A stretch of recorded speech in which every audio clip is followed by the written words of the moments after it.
These are the stories making headlines. Arrowroot project moves forward, and healthcare stakeholders receive training on family planning decision-making tool. These stories and more as 30 Minutes with Government begins now.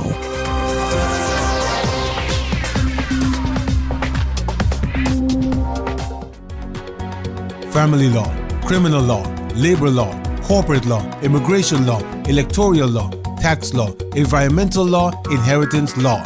The law matters to you. A joint venture between the Department of Communication and the University of St. Martin.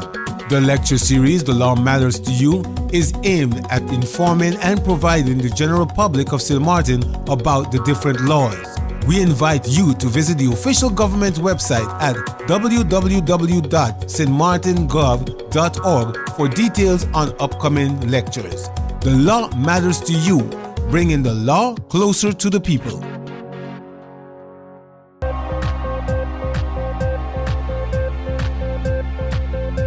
Ministry of Public Housing, Environment, Spatial Development and Infrastructure has announced that the residents of Southry Ward can expect road closures and alternate routes as the Arrowroot project moves forward.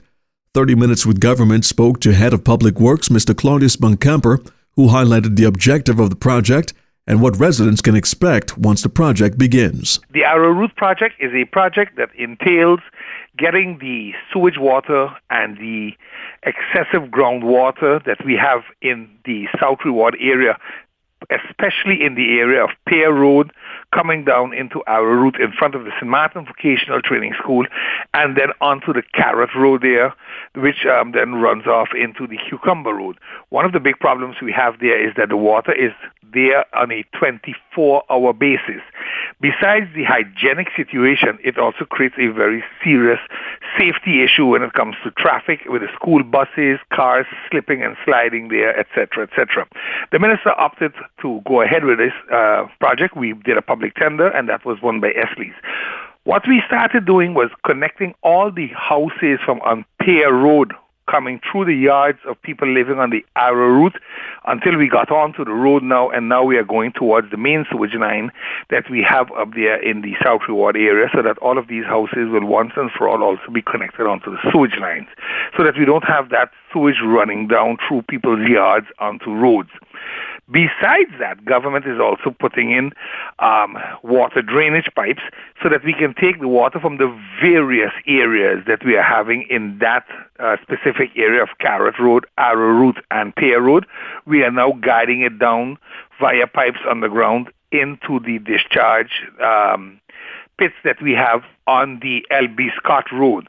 So that's in essence what we are doing. The reason that we are now advising the people for road closures is because we are going to be ripping open the roads, putting in new sewage lines, putting in new water pipes, drainage pipes, and that means we're going to keep half of the road open, half of the road will close, because that's where we're going to be running all the lines.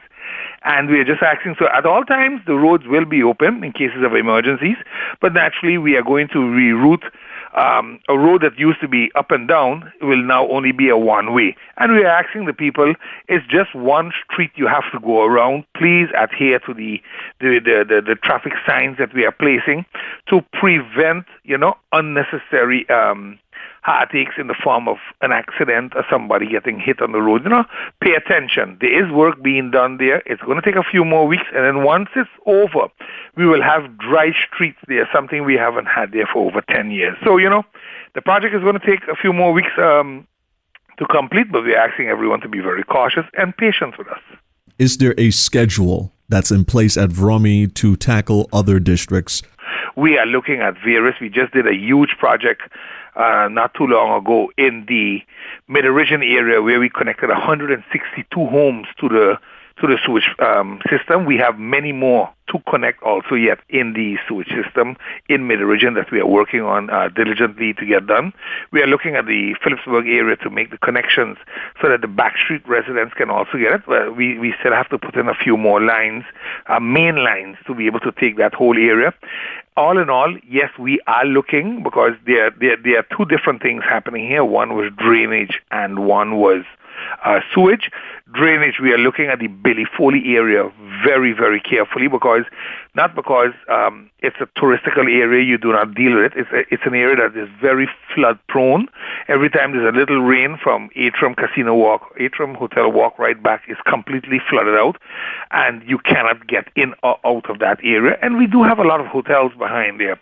Another area that we are looking at very cautiously is the area of Beacon Hill, because anytime we have a calamity, that whole area becomes inaccessible to not only us as government with the emergency groups, but also anyone living there. So if you do have an emergency, you'll be running over the runway trying to get away or out of harm's way. So we are looking at how we can take care of the drainage in that area once and for all in such a way that we do not need electricity to deal with the issue.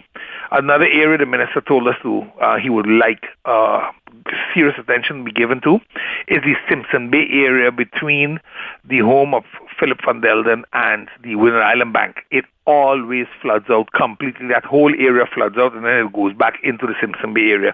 So that is something that has our attention at this point in time also. So yes, there are certain areas we are looking at. Some are very high on the priority list because of the acute situation. But no, it isn't that we are not going to go into areas. I mean, we are busy with EDF 10 right now, which encompasses the whole Dutch Quarter Basin. So we are looking at it. Cedric, you know just as good as me that you can only spend the guilder once, so I am not going to create false hope by saying we're going to do A, B, C, D, and we're coming to every neighborhood, because you cannot do the work, first of all, in 1 year, and you don't have the money to pay for it in 1 year. So we have to be realistic and honest about that. Head of Public Works, Mr. Claudius Buncamper.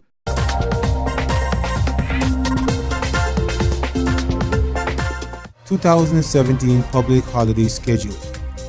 Good Friday, Friday, April 14. Easter Sunday, Sunday, April 16. Easter Monday, Monday, April 17. King's Day, Thursday, April 27. Labor Day, Monday, May 1st. Carnival Day, Tuesday, May 2nd. Ascension Day, Thursday, May 25th. Whit Sunday, Sunday, June 4th. Emancipation Day, Saturday, July 1st. Constitution Day, Monday, October 9th. St. Martin's Day, Saturday, November 11th. Christmas Day, Monday, December 25th. Boxing Day, Tuesday, December 26th. And New Year's Day, Monday, January 1st, 2018. The 2017 public holiday schedule can also be viewed on the official website of the Government of St. Martin, www.stmartingov.org.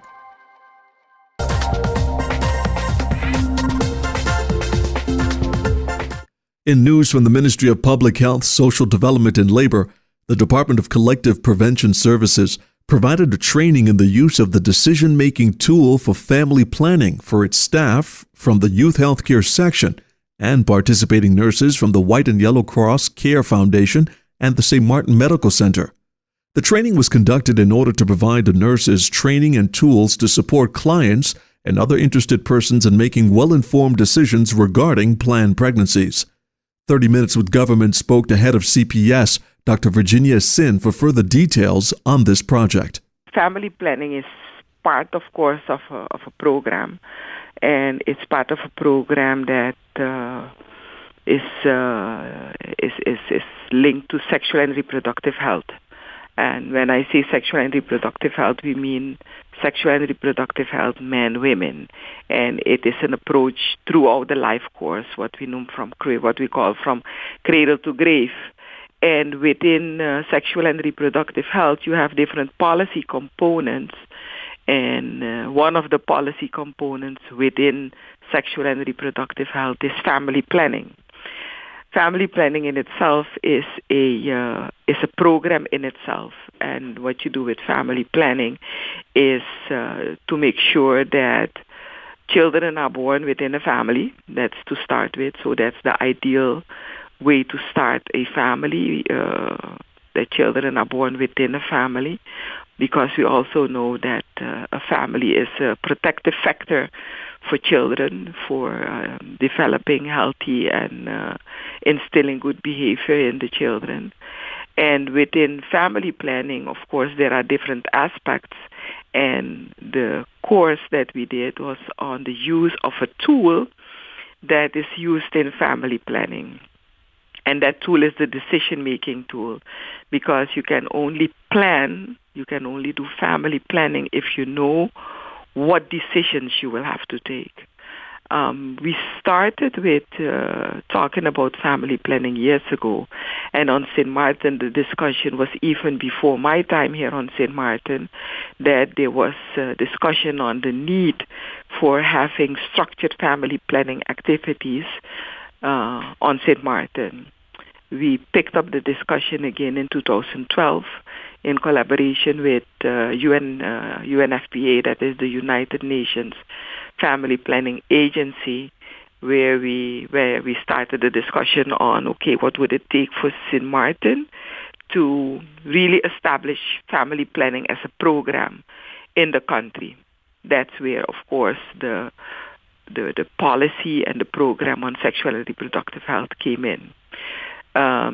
So through a process of training, workshops, sending persons from St. Martin also for field visits, having persons from St. Martin participate outside St. Martin also in training activities in this area, and inviting experts to come to St. Martin to do training with us.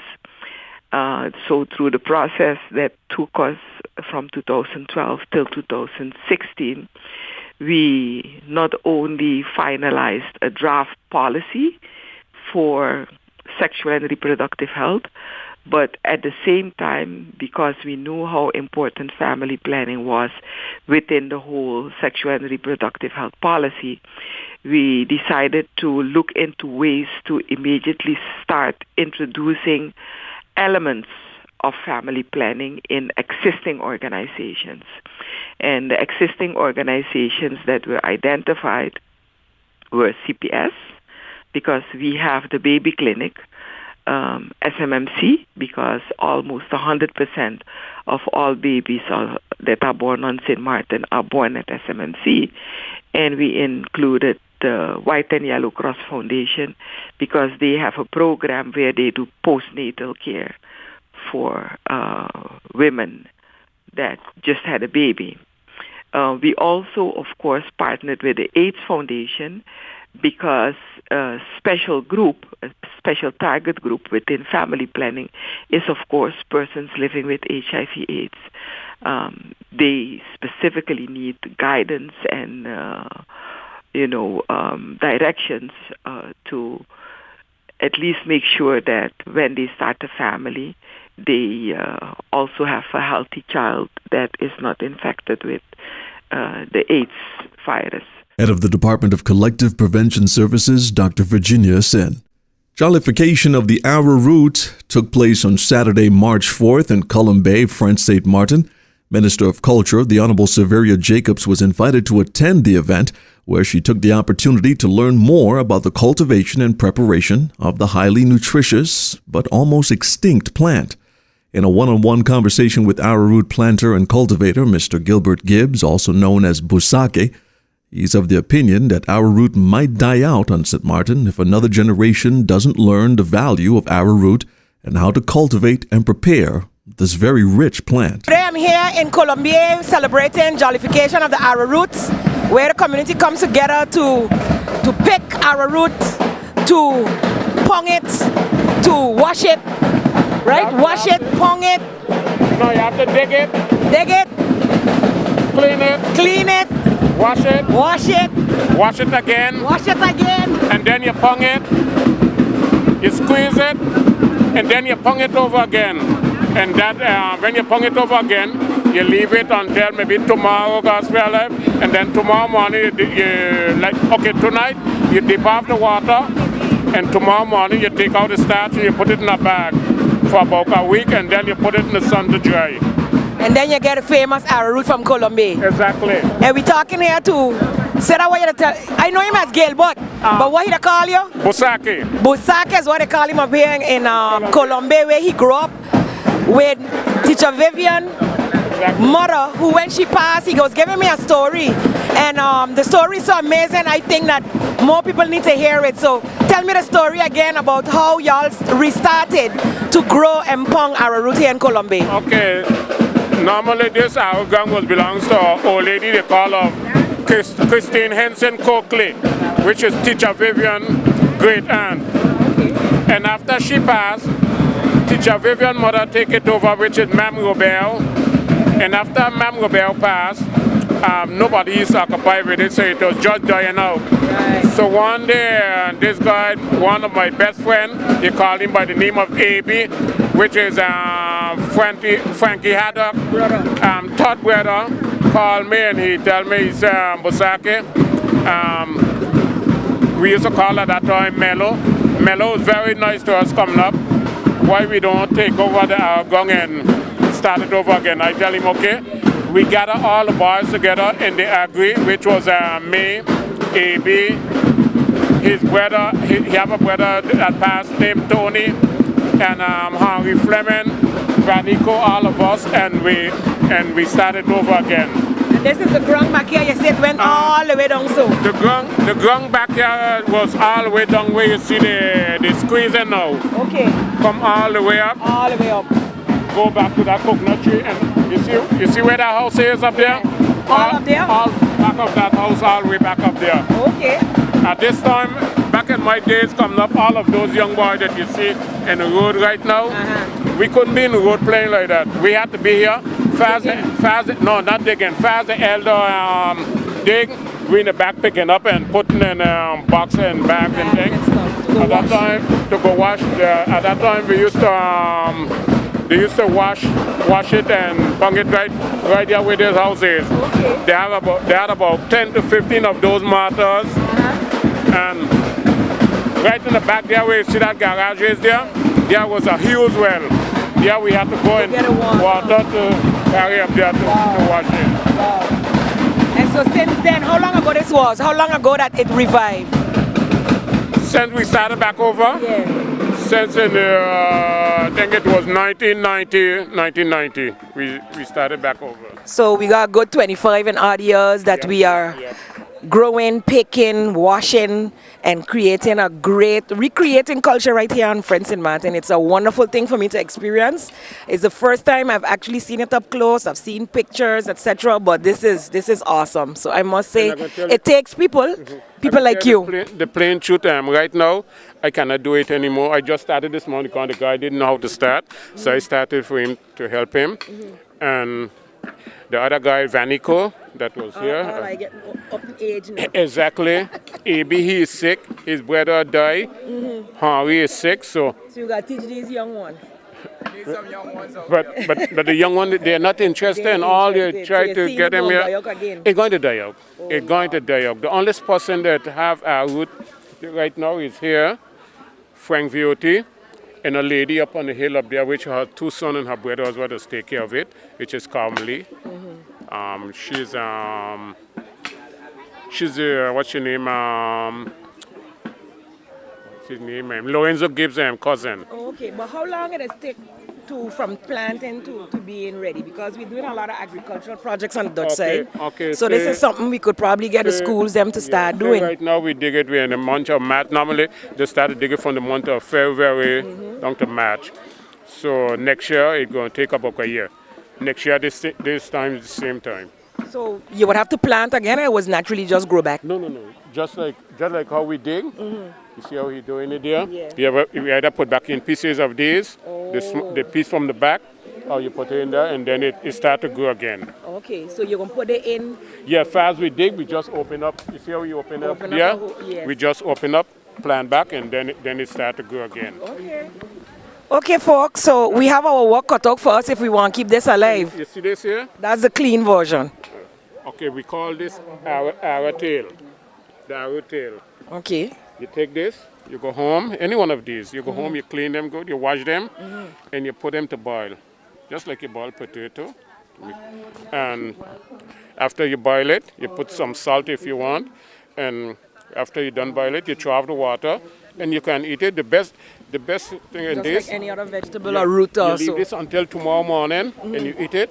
Nothing better than this. All right, then. We're learning something every day. Thank you so much, Mr. Bosaki. Okay, we're in Colombia, so Gilbert Gibbs, but we got to call him Bosaki, okay, because this is Culture Man right here. Thank you so much for sharing with us. You're welcome. Meanwhile, the St. Martin Little League Association officially opened the 2017 Little League season on Saturday, March 4th. The official opening was held at the Little League Stadium on Pawn Island, where players representing T-ball, Little League Junior and Senior Division, and girls softball teams were in attendance. Minister of Education, Culture, Youth, and Sports, the Honorable Severia Jacobs, delivered the opening address, declaring the season officially open, and then she threw the first pitch, which kicked off the season's first match between the Lions Club and the defending champions, Sagicor. Here now is the minister's 2017 opening address. Today it's a pleasure for me to be here at the opening of the Little League tournament for 2017. It's a yearly event which I must say has continued to grow because of the growing involvement of schools. So because they have such a wonderful school tournament at the beginning of the school year, when this year rolls around, the next year rolls around, many children are interested to continue to learn the game, and this is how baseball will continue to grow in St. Martin. So I must commend all the schools for supplying us with the needed youth to continue in this sport.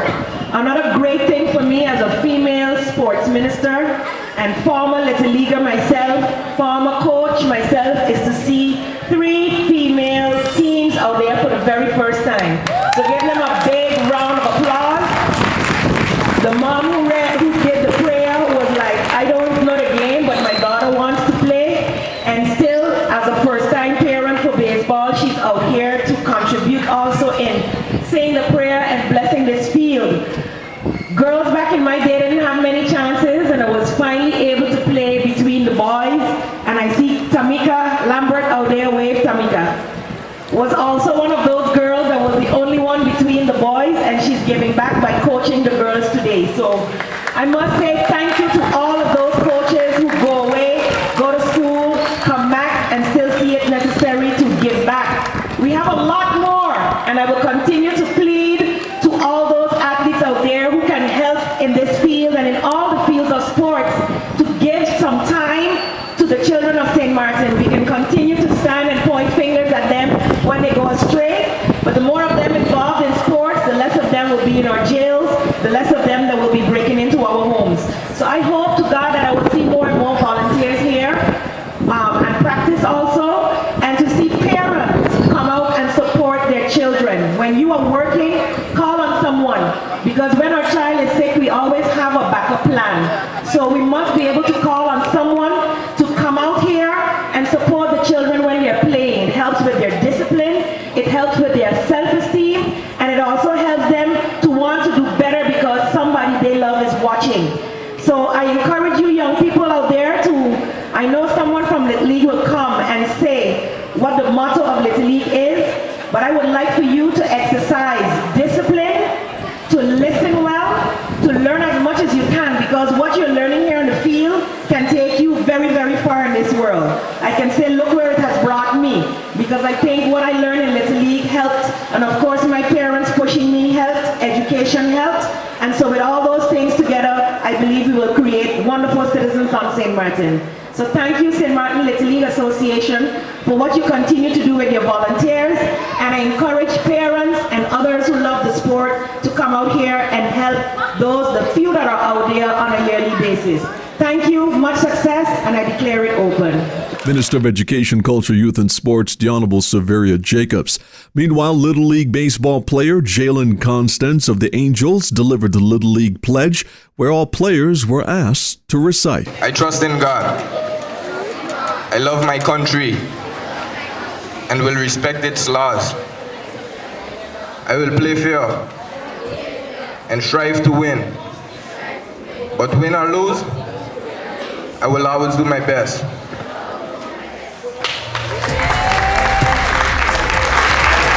Senior Division Little League baseball player Jalen Constance of the Angels.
family law, criminal law, labor law, corporate law, immigration law, electoral law, tax law, environmental law, inheritance law. The law matters to you. A joint venture between the Department of Communication and the University of St. Martin. The lecture series, The Law Matters to You, is aimed at informing and providing the general public of St. Martin about the different laws. We invite you to visit the official government website at www.stmartingov.org for details on upcoming lectures. The law matters to you, bringing the law closer to the people. That brings us to the end of this edition of 30 Minutes with Government. Be sure to visit the Government of St. Martin Facebook page and give us a like. And for video on demand of this and all Department of Communication programming, be sure to visit the official government website, stmartingov.org. I'm Cedric Peterson on behalf of the Government of St. Martin and all of us here at the Department of Communication. Thanks for tuning in.